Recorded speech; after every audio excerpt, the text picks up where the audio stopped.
L'axe Agnibilé-Kouroumbondoukou. Les travaux de réhabilitation de ce tronçon long de 133 km avancent bien. Les ouvriers sont à la tâche et les choses se déroulent comme prévu. Après le renforcement de la chaussée, ils sont à une autre étape. Le bitumage à proprement parler a commencé par endroits. Le ministre de l'Équipement et de l'Entretien routier, accompagné de l'ambassadeur de France, est venu s'enquérir de l'état d'avancement des travaux et pour s'assurer lui-même de la qualité de l'ouvrage. La route avance bien. Nous sommes très regardants sur la qualité des travaux. Nous voyons que les travaux qui sont exécutés sont des travaux de très bonne qualité.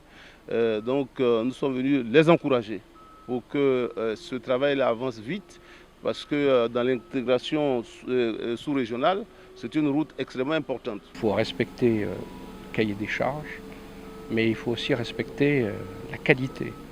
Ces routes qui se construisent, elles doivent durer. Elles doivent être construites pour des années. Cette voie de l'Est est extrêmement importante. Sa réhabilitation qui est en cours ne peut que réjouir les usagers de ce tronçon et les populations de tous les districts du Zanzan. Nous sommes heureux parce que cette route va nous apporter le développement. Ça va nous lier au Burkina et au Niger. Ces pays-là, désormais, pour aller à Abidjan, passeront par chez nous. Cela amènera du travail et notre région va se développer.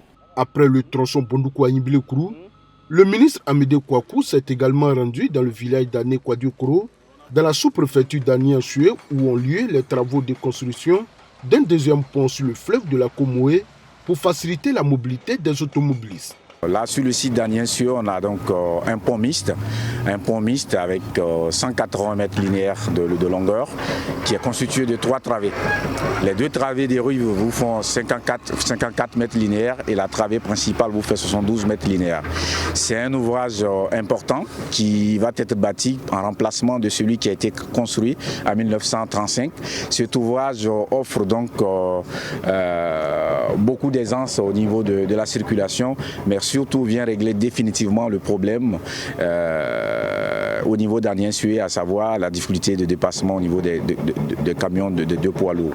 Ici encore, le ministre de l'Équipement et de l'Entretien routier s'est dit satisfait du déroulement des travaux. Ce qu'on retient, c'est que sur ce chantier, environ 90% du personnel, c'est du personnel local. On a même constaté que entre Agnibilé-Kourou et Bondoukou, c'est environ 40% de femmes qui travaillent.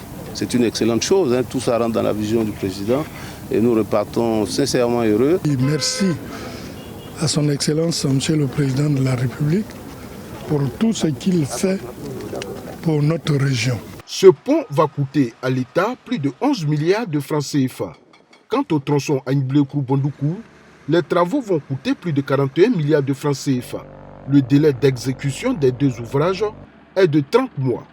Débutés en avril 2021, ils seront livrés en septembre 2023.